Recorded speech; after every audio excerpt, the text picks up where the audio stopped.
#1 एक नजरिया। पेश है 20 मई की दिल्ली एनसीआर की बड़ी खबरें। दिल्ली में बढ़ते तापमान के बीच गंदा पानी पीने को मजबूर हुए लोग। दिल्ली एनसीआर में टैक्सी ऑटो चालकों का 3 दिन का चक्का जाम।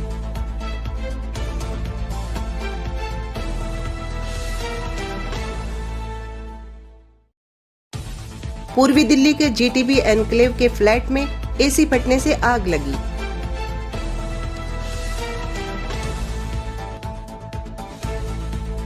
दिल्ली सरकार का बड़ा कदम, 96,000 स्ट्रीट लाइटें होंगी स्मार्ट एलईडी में तब्दील। 473 करोड़ की परियोजना को मंजूरी। नीट यूजी 2026 पेपर लीक मामले में सीबीआई ने 6 आरोपियों को राउस एवेन्यू कोर्ट में पेश किया। दिल्ली हाई कोर्ट ने आप का रजिस्ट्रेशन रद्द करने की मांग वाली अर्जी खारिज की।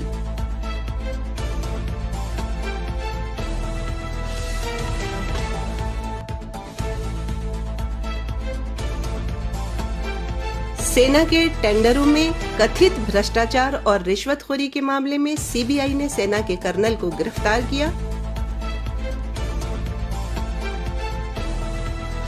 डीआरडीओ द्वारा स्वदेशी कंपनियों के साथ मिलकर बनाई ड्रोन से दागी जाने वाली मिसाइल का ट्रायल पूरा।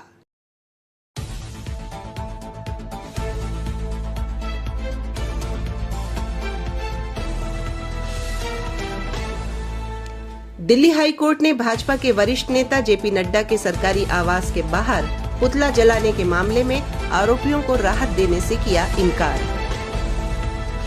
केंद्रीय मंत्री नितिन गडकरी डीएनडी जैतपुर खंड का निरीक्षण करने पहुंचे।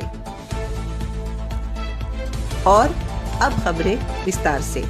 पूर्वी दिल्ली के बलबीर नगर में पिछले कुछ समय से सीवर युक्त गंदे पानी की आपूर्ति से स्थानीय लोग परेशान हैं, जिससे बीमारियों का खतरा बढ़ गया है। All India motor transport Congress के नेतृत्व में दर्जनों परिवहन यूनियनों ने 21 से 23 मई तक सांकेतिक चक्का जाम करने का फैसला लिया है। पूर्वी दिल्ली के जीटीबी एनक्लेव में बुधवार की शाम को एक फ्लैट में स्प्लिट एसी फटने से आग लग गई। हादसे के दौरान घर में 3 लोग मौजूद थे। किसी तरह लोगों ने भागकर अपनी जान बचाई। दिल्ली सरकार ने 473 करोड़ रुपए की स्मार्ट एलईडी स्ट्रीट लाइट परियोजना को मंजूरी दी है। मुख्यमंत्री रेखा गुप्ता की अध्यक्षता में ये निर्णय हुआ। इसका लक्ष्य बेहतर रोशनी, बिजली बचत और सुरक्षा बढ़ाना है। ये मीटिंग हाइब्रिड मोड में आयोजित की गई। नीट यूजी 2026 परीक्षा प्रश्न पत्र लीक मामले में सीबीआई ने आज बड़ी कार्यवाही की है। एजेंसी ने इस प्रकरण से जुड़े 6 आरोपियों को अदालत के समक्ष पेश किया। ये पेशी उनकी पुलिस हिरासत की अवधि समाप्त होने के बाद की गई। दिल्ली हाई कोर्ट ने आम आदमी पार्टी का रजिस्ट्रेशन रद्द करने वाली याचिका को खारिज कर दिया है। याचिका में आरोप था कि अरविंद केजरीवाल और मनीष सिसोदिया जैसे नेताओं ने आबकारी नीति मामले में सीबीआई की याचिका पर चल रही अदालत की कार्यवाही का बहिष्कार करके संविधान के खिलाफ काम किया है। अदालत ने उस मांग को भी खारिज कर दिया जिसमें आप नेताओं को चुनाव लड़ने से अयोग्य घोषित करने का निर्देश दिए जाने की मांग की गई थी। सीबीआई ने सेना के टेंडर में कथित भ्रष्टाचार और रिश्वतखोरी के मामले में बड़ी कार्यवाही करते हुए ईस्टर्न कमांड में तैनात कर्नल हिमांशु बाली को गिरफ्तार किया है। आरोप है कि उन्होंने टेंडर दिलाने के लिए घटिया सैंपल पास करने और बढ़े हुए बिल क्लियर करने के बदले रिश्वत ली। इस मामले में कई कारोबारी भी आरोपी बनाए गए हैं।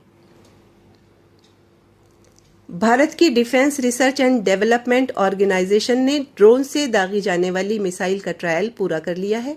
ये हवा से हवा और हवा से जमीन दोनों तरह के टारगेट पर सटीक हमला कर सकती है। हवा में दुश्मन के हेलीकॉप्टर, ड्रोन और दूसरे हवाई टारगेट भी मार सकती है।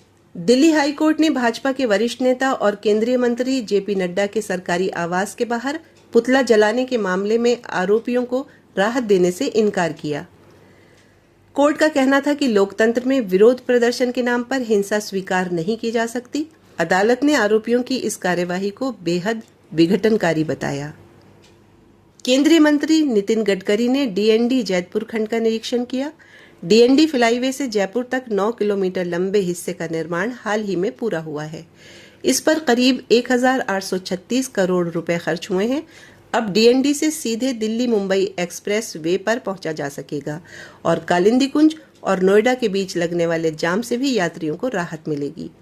इस दौरान गडकरी ने कहा कि वो प्रधानमंत्री नरेंद्र मोदी को एक्सप्रेस वे के लोकार्पण के लिए आमंत्रित करेंगे। रोजाना ऐसी ही खबरें पाने के लिए देखते रहिए #1 एक नजरिया। कौन सी खबर आपको सबसे अच्छी लगी कमेंट बॉक्स में जरूर बताइएगा और हमारी हौसला अफजाई के लिए चैनल को लाइक और सब्सक्राइब जरूर कीजिएगा। अगली मुलाकात तक खुश रहिए, सेहतमंद रहिए, सलामत रहिए और समीना नाज को दीजिए इजाजत।